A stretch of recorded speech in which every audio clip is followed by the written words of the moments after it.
আমার সকল বন্ধুকে জানাই স্বাগত। আমি আবার চলে এলাম একটি রেসিপি নিয়ে। রেসিপিটি দেখুন, দেখে ভালো লাগলে লাইক শেয়ার কমেন্ট অবশ্যই করবেন। আর যদি নতুন বন্ধু হয়ে থাকেন একটা সাবস্ক্রাইব করে দেবেন। আজ নিয়ে এসেছি একটি টিফিনের রেসিপি। প্রচণ্ড গরম, পাউরুটিটা কাটতে পারছিলাম না। যাই হোক, চলুন আজ পাউরুটি দিয়ে কি টিফিন বানাই সেটাই আপনাদের সাথে শেয়ার করব। এটা খেতে অসাধারণ লাগে আর খুব তাড়াতাড়ি হয়েও যায়। রেগুলার বাটার পাউরুটি, ডিম পাউরুটি না খেয়ে এইভাবে একদিন বানিয়ে ফেলবেন। খেতেও ভালো লাগবে, দেখতেও ভালো লাগবে। আমার কাছে তো প্রথমে দর্শনধারী, পিছে গুণ বিচারি, এই কথাটা খুব প্রযোজ্য। না সুন্দর দেখতে বা খুব সুন্দরী এরকম কোনো কথা বলছি না, মানে সাজিয়ে গুজিয়ে থাকা, যে যেরকমই হোক সেটাকে সুন্দর করে সাজিয়ে রাখাটাই আমার কাছে মেন। আমার মনে হয় আমার দিক থেকে। এখানে আমি বেশ কিছুটা পরিমাণ আলু, সরু সরু করে যে আমরা আলু ভাজা করি সেই রকমভাবে আলুটা ভাজতে বসিয়ে দিয়েছিলাম। তারপরে দিয়ে দিলাম একটু পেঁয়াজ কুচি। আলুটা অনেকটাই ভাজা হয়ে গেছে, তো হঠাৎ মনে পড়লো যে এটা আপনাদের সাথে শেয়ার করা যায়। রেগুলারই তো কিছু না কিছু তরকারি মাছ মাংসের ভিডিও আনি, তো আজ নিয়ে এলাম একটি টিফিনের রেসিপি। প্রথমে আমি একটু বাটার দিয়ে পাউরুটিগুলোকে এভাবে সেঁকে নিচ্ছি।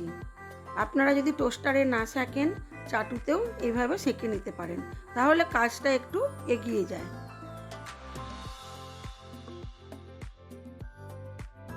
তো আমার ওইদিকে পাউরুটিটা সেঁকতে বসিয়েছি টোস্টারের মধ্যে, আর এইদিকে আমি আলু আর পেঁয়াজটা প্রায় ভাজা হয়ে এসেছে। এবারে এটাকে আর একটু ভাজা করব। পাউরুটিগুলো একদিক করে উল্টে পাল্টে লাল করে সেঁকে নেব। আমি কিন্তু ঘি দিয়েই করছি, আপনারা বাটার দিয়েও করতে পারেন বা সাদা তেল দিয়েও করতে পারেন। পাউরুটিগুলো আমার এইভাবে টোস্টারে সেঁকা হয়ে গেছে। আলু ভাজাটাকে কমিয়ে রেখেছি, আলু পেঁয়াজ ভাজাটাও হয়ে গেছে। এবারে পাউরুটিগুলোকে সরু সরু করে কেটে নেব, ছোট ছোট টুকরো। আলু পেঁয়াজের সাইজের করলে তো খুবই ভালো হয়। যেহেতু গরম, আমার একটু বড় মাপের কাটা হয়ে গেছিলো। আপনারা ওই আলুর সাইজের করে কাটবেন, তাহলে এটা খেতেও ভালো লাগবে এবং দেখতেও ভালো লাগবে। পাউরুটিগুলোকে প্রথমে ছোট্ট ছোট করে টুকরো করে কেটে নেব।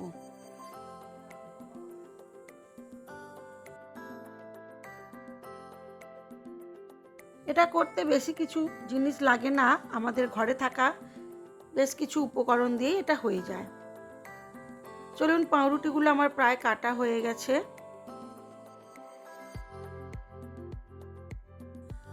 এবারে আমি ওই আলু পেঁয়াজ ভাজা হয়ে গেছে ওর মধ্যেই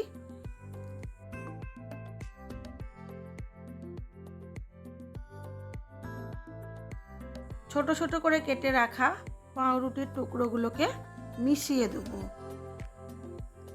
এর মধ্যে কিন্তু আমি ছোট্ট ছোট্ট করে কাঁচা লঙ্কাও কুচি করে দিয়েছিলাম।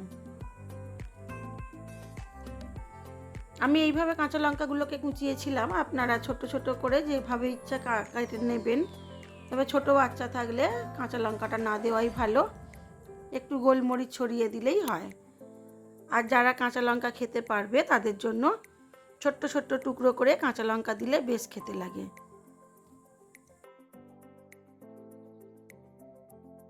আমার আলু পেঁয়াজটা ভাজা হয়ে গেছে, ওটাকে আমি ওই রুটির টুকরোর মধ্যেই ঢেলে রাখলাম। এবারে আমি কড়ার মধ্যে একটু ডিম ভেজে নেব, ঝুড়ো ঝুড়ো করে।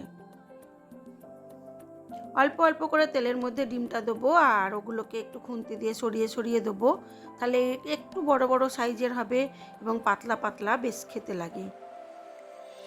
ডিমের কোনোভাবে ডিমের ঝুড়ো করলে কাঁচা থেকে যায় না এবং ডিমটা খুব ভালো ভাজা হয়।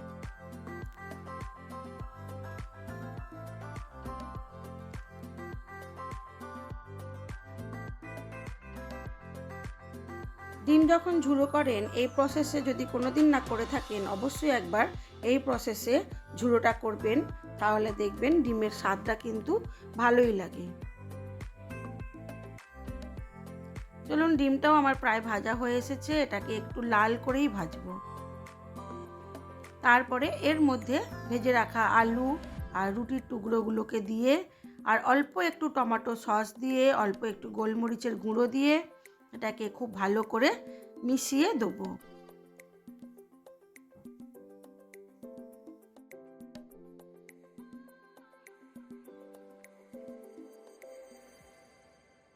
এটা আপনি কিন্তু অফিসের বা স্কুলের কলেজের টিফিনে দিতে পারেন, এবং বাড়িতেও রেগুলার একঘেয়েমি টিফিন না খেয়ে এইভাবে করে দিলে খেতে বেশ ভালোই লাগে।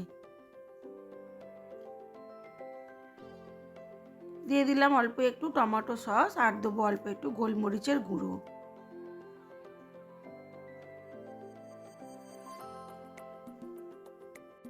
হয়ে গেছে আমার পাউরুটির ঝুড়ি। এইবারে এটাকে আমি সার্ভ করে দেবো। এটা সত্যিই খেতে বেশ লাগে। আপনারা যদি না করে থাকেন তাহলে অবশ্যই একবার অনুরোধ রইল সবার কাছে করে খেয়ে দেখার। একটু অন্যরকম টিফিন, ছোট বাচ্চারা তো এটা বেশ আনন্দ করেই খেয়ে নেয়।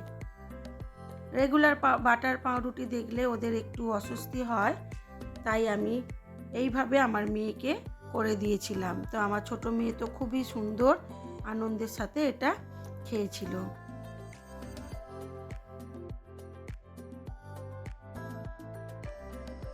আজ এই পর্যন্তই। সবাই ভালো থাকবেন, সুস্থ থাকবেন, নিজেদের খেয়াল রাখবেন।